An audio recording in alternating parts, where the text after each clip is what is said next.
EQ 막 이랬던 기억 나시죠? EQ가 뭐죠? 감정 지수. 그죠? 우리 인간은 감정이 다른 여타의 포유류에 비해서 잘 발달되어 있습니다. 그리고 이 감정을 언어로서 잘 처리할 수 있는 게 바로 우리 인간입니다. 여러분 있잖아요. 제가요 어릴 때요 미숙아로 태어났어요. 제가 1.9kg로 태어났고요. 8개월이 조금 못되게 태어났었어요. 그래서 저희 아버지가 그러시는데요. 저를 딱 낳아놨는데 사람의 몰골이 아니더래요. 이 허벅지 다리가 우리 아버지의 두 번째 손가락 굵기만 하더래요. 이렇게. 예, 그래서 병원에서는 얘가 나가면 살지 못할 것 같은데요. 그러는데 저희 아버지가 딱 보니까요. 눈이 동그래갖고 쌍꺼풀이 싹 져갖고요. 아글아글 울더래요. 이렇게 해서 아이고 얘는 나가면 살겠다 이렇게 생각을 하셨대요. 근데 나름 제가 생각할 때는 저렇게 까다로운 사람이 아니거든요. 그리고 성격 되게 좋아요, 제가요. 웬만해서 화내는 일도 없고요. 웬만해서 기분 나쁜 일도 별로 없어요. 웬만하면 이해가 잘 되고 그러거든요. 전 떨어진 것도 잘 먹고요. 물건 살 때도요. 절대로 까다롭지 않아요, 저는요. 그런데 어릴 때는요. 말도 못했대요, 제가. 밤 9시만 되면 운대요. 아그라그 쓰고 운대요. 목에 핏대가 나게 운대요. 그래서 밤새 운대요. 아침까지. 매일 2돌까지. 그래서 저희 어머님이요.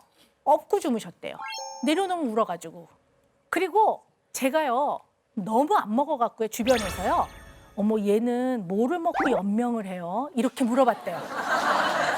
진짜 안 믿기나 보다. 그래가지고 제가 딱 먹는 게 6가지였대요. 밥, 미역국, 김, 김치, 생선, 과일. 제가 계란 후라이를요 6학년 때 처음 먹어봤어요. 맛있더라고요 그때 먹으니까. 근데 어릴 땐 주면요 다 토했어요. 비위가 상해가지고요 다 토하고 그랬거든요. 그리고 등심 있잖아요. 이렇게 구워 먹는 거 대학교 가서 먹어봤어요. 너무 맛있더라고요. 지금은 즐겨 먹어요. 굉장히 편식이 심했던 거죠. 그런데 지금 생각을 해보면 우리 부모님이 나를 더 잘 키우려는 마음에 5대 영양소를 골고루 해서 나한테 주려고 했다면 뱉지 말고 너 꽉 물고 있어 뭐 이런 엄마들 많거든요. 입에 넣어주고 꿀떡 뭐 이러는 엄마들 많거든요. 심지어는 동네에서 나랑 놀지 말라고 그랬대요. 쟤 어디 아픈 애 같다 이렇게. 그랬는데 저희 어머님이 누가 그러면 얘요 달리기 되게 잘해요 이렇게 얘기하고 저희 아버지는 얘요 나름 똑똑해요 한글도 되게 일찍 깨쳤어요 이렇게 얘기를 해주셨지. 이렇게 쥐어박으면서 야 너 안 먹으니까 이런 소리 듣잖아 이러질 않으셨어요. 아마 그랬다면 지금 성격이 많이 녹아났을 것 같아요. 자, 이게 무슨 의미가 있는지 잘 생각을 해보셔야 돼요. 제가 아까 감정 발달에 대한 얘기를 오늘 하겠다고 그랬잖아요. 감정 발달은 어떤 거냐면요. 무슨 상황이 생기면 인간은 그거에 맞게 감정을 느낍니다. 근데 그 감정을 제대로 느껴야 돼요. 제대로. 그리고 이 감정을 제대로 표현하고 다룰 수 있어야 돼요. 그리고 이렇게 감정을 잘 다루는 사람들은 나아가서 타인의 감정을 잘 이해하고 공감할 수 있습니다. 이런 사람이 정서가 잘 발달된 사람입니다. 어떤 사람은요, 스트레스를 딱 받으면 짜증나! 그냥 이 말을 다 해요. 이래도 짜증나고 상사한테 혼나도 짜증나고 엄마한테 잔소리 들어도 짜증나고 스트레스 받아, 스트레스 받아. 그냥 이렇게 생각해요. 근데 짜증나라고 표현하는 그 안에 들어가 있는 감정 중에는 기분이 나쁜 것도 있고 화가 나는 것도 있고 또는 속상한 것도 있고 슬픈 것도 들어가는 거예요. 근데 이런 것들을 자세하게 세분화시키지 않고 무조건 짜증나, 스트레스 받아 이러고 말아버린단 말이에요. 그리고 나서 그 감정을 어떻게 처리하죠? 이렇게 감정을 처리하고 이렇게 느끼면 안 된다는 거죠. 불안은 불안으로 느껴야 돼요. 슬프면 슬픔으로 느껴야 됩니다. 화가 나면 화가 난다고 느껴야 돼요. 그런데 배가 고파도 화를 내고 슬퍼도 화를 내고 화난다고 계속 먹고 이거는 감정 발달이 안 된 사람이에요. 이런 사람이 결혼을 해서 아내가 여보 나는 명절이 되면 너무 스트레스 받아. 어머니 때문에 힘들어. 이렇게 말을 하면 야 그래서 내가 엄마 뱃속으로 다시 들어가리? 뭐 이렇게밖에 얘기 더 해주겠습니까? 감정 감정 발달이 안 된 사람은 여기에 제대로 얘기를 못 해줍니다. 그래, 당신이 좀 스트레스 받는 나도 알고는 있어. 근데 상황이 내가 어떻게 개입을 하면 더 나빠지니까 내가 그냥 가만히 있는 거지. 당신을 이해하지 못해서 그러는 거는 아니야. 이렇게 얘기를 못 합니다. 그것도 어려우면 그냥 어머니 때문에 스트레스 받아 그러면 그러네. 이래도 되거든요. 이것도 어려운 거예요. 그리고 그들은 다 뭐라 그러냐면 아내를 사랑한다고 그래요. 그러면서 뭐라 그래요? 시끄러 이렇게 얘기한다고요. 여러분 지금부터 하는 얘기가 되게 중요한데요. 감정 발달은요. 후천적인 거예요. 절대 선천적인 거 아니에요. 그리고 감정의 발달은 평생 동안 거듭되어 줄 수 있어요. 지금도 안 늦었습니다. 지금부터 하셔도 됩니다. 자, 그런데 여기서 우리가 한 가지 생각을 좀 해봐야 되는 거는요. 여러분들 지금 이렇게 다 훌쩍 컸습니다. 그리고 이제 다 성인이 되셨습니다. 그렇지만 어릴 때에 부모와의 관계에서 감정적인 교류가 원만하지 않고 뭔가 결핍이 있고 갈등이 있어서 아직도 마음 아파하는 젊은이들이 우리 주변에 많습니다. 그리고 여기 오신 분들 중에도 아직도 그러한 결핍감과 갈등으로 인해서 마음이 아픈 분도 많이 있을 겁니다. 특히 오늘 저한테 조언을 들어보고자 이 자리에 참석하신 분이 계세요. 우리 은혜 씨. 저는 가부장적인 부모님과 살고 있어서 엄마 아빠 말을 무조건 따라야 돼요. 제가 이제 의견을 이야기하면 말대꾸라고 생각을 하시거든요. 근데 제가 장녀다 보니까 동생들보다는 저한테 더 냉정하시고 더 차가운 면도 있으시고 그러다 보니까 저도 엄마 아빠한테 살갑게 굴지를 못해요. 그래서 더 거리감도 느끼는 것 같고 그래서 제가 어떤 행동이나 어떤 대화를 하면서 부모님하고 소통을 해야 되는지 그게 너무 어려운 것 같아요. 네. 은혜 씨의 부모님이 지금 50대 아주 가부장적이고 자식에게 뭔가 져주는 거를 굉장히 힘들어하고 이런 부모의 전형적인 모습입니다. 그런데요, 부모와 자식 관계는요, 논리적일 수가 없어요. 사랑으로 맺어진 관계이기 때문에요, 상처도 더 많이 받습니다. 그리고 서로 더 많이 이해받을 것을 기대하기 때문에 더 힘든 게 부모 자녀 관계입니다. 부모 자식 간에는요, 어떤 게 필요하냐면요, 불편하고 싫은 감정을 좋게 표현하는 연습을 하셔야 합니다. 은혜 씨 같은 경우는 부모님한테 본인의 싫은 표현을 할 때 먼저 밑에 뭔가를 한 번 더 까셔야 돼요.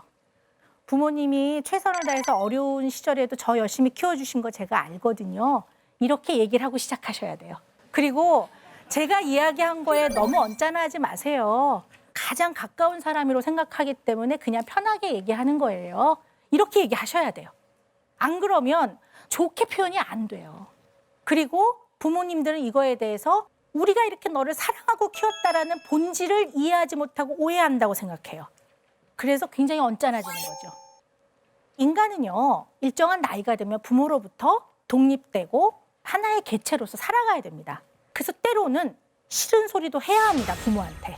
그리고 싫은 소리를 할 때 좋게 표현하는 연습을 많이 하셔야 됩니다. 좋게 이야기하면 부모님이 알았어, 그렇게 하마, 이렇게 얘기할까요? 안 합니다. 나중에 보면 표현 안 한 것만 못한 일이 생겨요. 무슨 솔직한 얘기를 했다고 보면 나중에 울고불고 서로 싸우고 있거든요.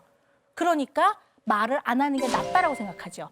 그럼 말을 안 하면 여러분들 압력솥에 밥을 줄 때 압력을 조금씩 빼야지만 나중에 밥이 잘 되잖아요. 그죠? 압력이 안 빠지면 뻥 하고 터집니다. 그런 것처럼 불편한 감정들은 적절히 빼서 배출할 수 있어야 됩니다.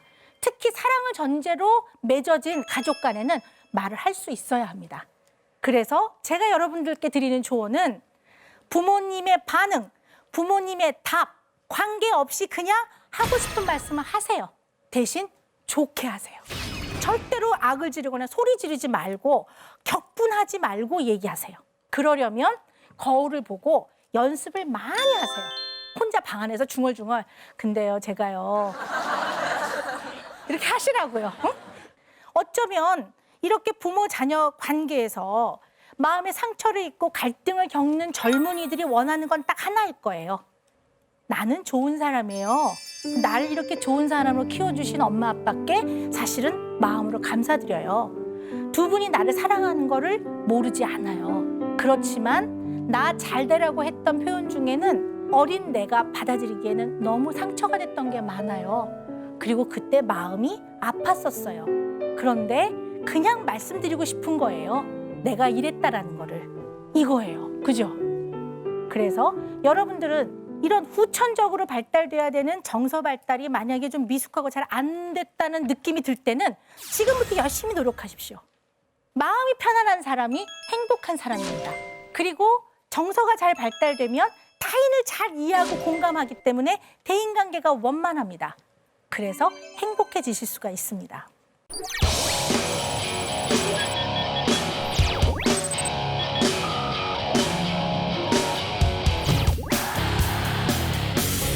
이제 좀 주제를 바꿔볼게요. 우리는 휴거라고 취직 준비를 하는데 맨날 취업 어렵다는 기사밖에 없어요. 학위를 받아도 뭐 어디서 어서 옵쇼를 안 해요. 그리고 취직을 했는데 정말 죽도록 일해야 되고 인터넷 같은 데 보면 누구는 무슨 쇼핑몰을 해서 대박을 냈다 이러는데 연봉을 오를 생각을 안 해요. 이처럼 여러분들은 마음 한편에서는 좌절과 절망이 많은 젊은이들입니다. 그렇지만 우리가 이렇게 살아갈 수는 없습니다.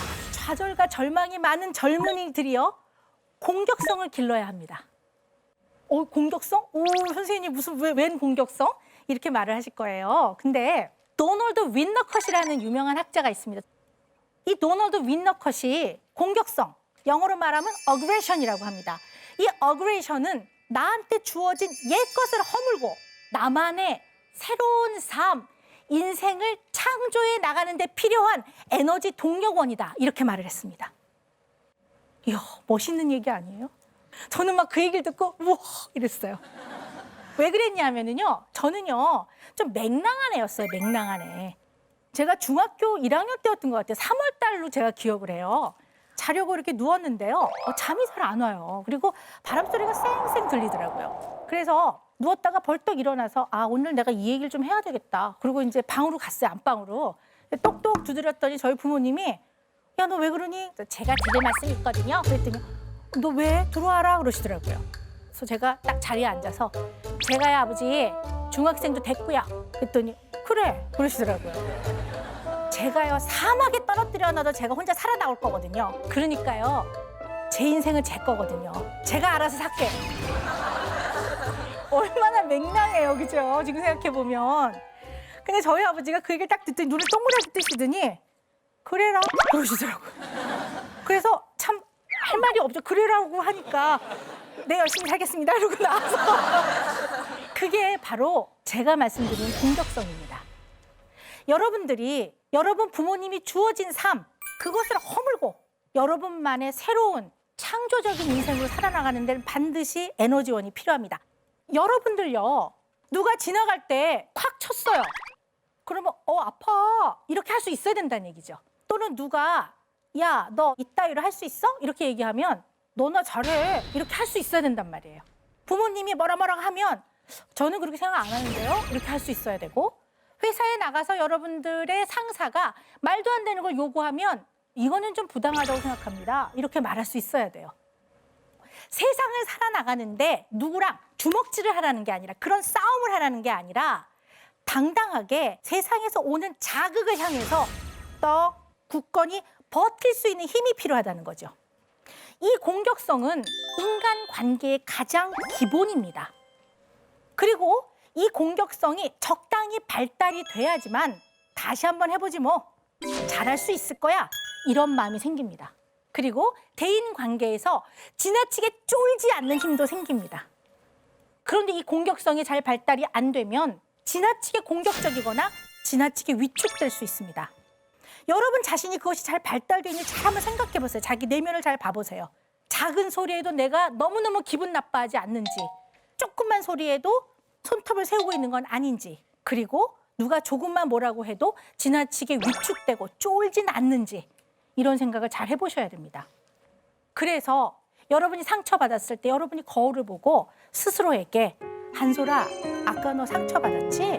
너가 기분 나쁜 건 당연한 거야. 그렇지만 너에게 그렇게 말한 애가 꼭 너보다 잘난 건 아니야. 그리고 걔가 반드시 정답은 아니야. 그리고 거울 보기 연습하세요. 야, 너 지난번에 이렇게 말하니까 나 기분 나빴다, 야. 자, 그리고 여러분들이 공격성을 발달시키기 위해서는요, 운동을 좀 하세요, 운동. 저희 아들이요, 초등학교 3학년 때요, 목욕을 시키는데요, 여기가 이렇게 퍼렇게 멍이 들어왔어요. 깜짝 놀랐어요. 너 여기 왜 이렇게, 왜 그러니? 그랬더니 걔가 하는 말이, 엄마, 우리 반에 심모라고 하는 애가 나를 매일 때려. 그래서 너무 놀랐어요. 왜? 그랬더니 엄마, 걔는 이유도 없이 그냥 때려, 나를. 너는 뭐 하는데? 걔가 하는 말이, 엄마, 내가 걔를 뻥 하면 걔 날라가. 걔 되게 조그맣거든. 근데 우리는 등치가 좀 크거든요. 제가 이런 일을 하는 사람이지만 그래도 자식이 맞아갖고 온다니까 엄청 열받더라고요. 그래서 보통 엄마들 같으면 걔 누구야? 당장 가자. 저도 사실 정말 그러고 싶었는데 마음을 누르고, 야, 근데 걔가 너를 부당하게 때리는 건 그거는 안 되잖아. 부당하게 때릴 때는 너를 방어해야지, 가만히 있으면 안 되거든. 그러니까 우리 아들이 하는 말이, 엄마, 그래서 내가 너 한 번만 더 때리면 선생님한테 잃는다, 이렇게 얘기했더니 매일 딱 한 번만 때리고 가. 어이가 없더라고요. 딱 한 번만 때리고 쏘리 그러고 간대요. 그래서 사실은 엄마, 나 여기 때릴 때는 너무 아파. 그래서 걔가 올 때는 부들부들 떨려. 뭐 이러더라고요. 그래서 제가 뭐라 그랬냐면, 야, 이 힘이 다는 아닌데 일단 배에다 힘을 넣고 머리카락을 한번 날려라. 야, 죽는다. 이렇게 말하라고 그랬더니 우리 아들이, 엄마, 그렇게 심한 말을, 이러더라고요. 그래서 제가 한 20번 연습을 시켰는데 잘 못하더라고요. 그래서 자기가 어떻게 알아서 해보겠대요. 근데 며칠, 한 뭐 일주일 지난 다음에 다시 보니까 멍이 없어요. 그래서 내가, 너 이렇게 때려줬냐? 그랬더니, 아니요. 그 엄마가 하란 방법을 했어? 그랬더니, 엄마가 하란 방법은 좀, 이러더라고요. 그래서 너 어떻게 했니? 그랬더니 우리 아들이 하는 말이, 엄마, 걔가요, 책상에 앉아있길래요, 제가 가갖고요, 그냥 꽉 누르면서, 야, 나 좀 업어주라, 이랬대요. 근데 우리 아이가 체격이 좋으니까 걔가 꽉 눌리더래요. 그래서 오, 이러더래요. 그래서 다음에 업어줘. 그러고 이제 왔더니 걔가 다음에 자기한테 옆으로 안 오더래요. 그러니까 나름 우리 아들도 방법을 생각했던 것 같아요. 그래서 제가, 아이쿠, 안 되겠다. 무슨 생각이 들었냐면, 저는 초등학교 다닐 때 우리 반 남자애들 저 좀 무서워했거든요. 때려준 건 아니고 저 되게 조그맸는데요. 좀 웃기는 애였어요. 맹랑한 애였어요, 저는요. 그래서 중학교 때도 쉬는 시간에 창문에 이렇게 있으면 바바리 아저씨가 이렇게 와가지고, 얘들아! 이러면서 이렇게 쫙 하는 아저씨 있잖아요. 그러니까 막 애들이 소리를 지르고 막 수업에 너무너무 방해가 되는 거예요. 근데 제가 반장이었거든요, 중학교 1학년 때요. 근데 애들이 저보고, 야, 반장 네가 가서 어떻게 해결 좀 하래요. 그래서 제가 이렇게 내려가서 이제 나갔더니 저를 딱 보더니, 학생! 그러더니 이렇게 짠! 하더라고요. 그래서 제가 뭐라 그랬냐면, 아저씨, 네, 예쁘지도 않은 걸 뭘. 그랬더니 그 아저씨 다시는 안 나타났어요. 제가 약간 좀 그런 애였거든요.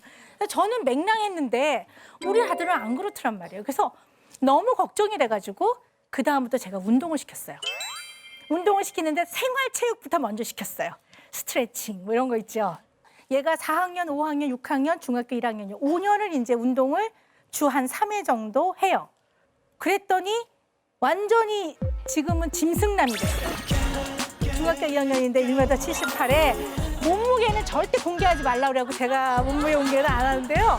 등치가 막 이래요. 그래갖고 막 뭐 이두박근 막 이래요. 근데 아이가 이제 그러니까 다른 게 아니라 자신감이 생기는 거예요. 심신이 발달해야 되는 거 아니겠습니까?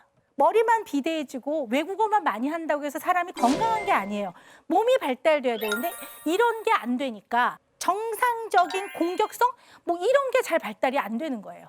그러면 세상을 향해서 내가 단단하지 않은데 무슨 미래에 대한 희망과 비전이 있겠습니까?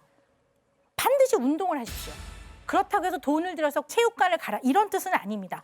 집에서라도 하세요. 맨손 체조라도 좀 하시고 몸 스트레칭도 하시고 적당히 걷는 걸 좀 하시는 게 필요합니다.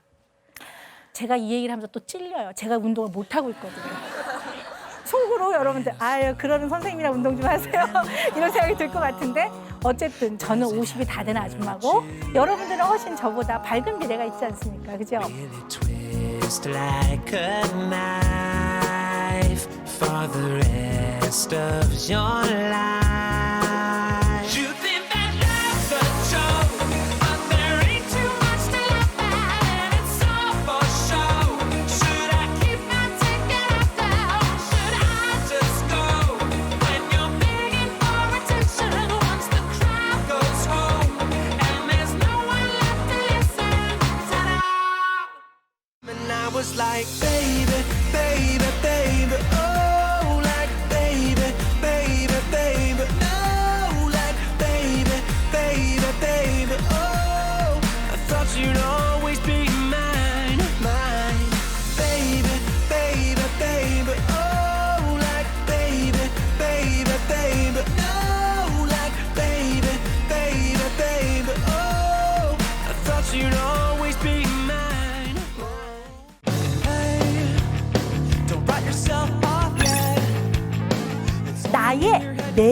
현실을 들여다볼 수 있어야 합니다. 절망이 많은 젊은이들이여 공격성을 길러야 합니다.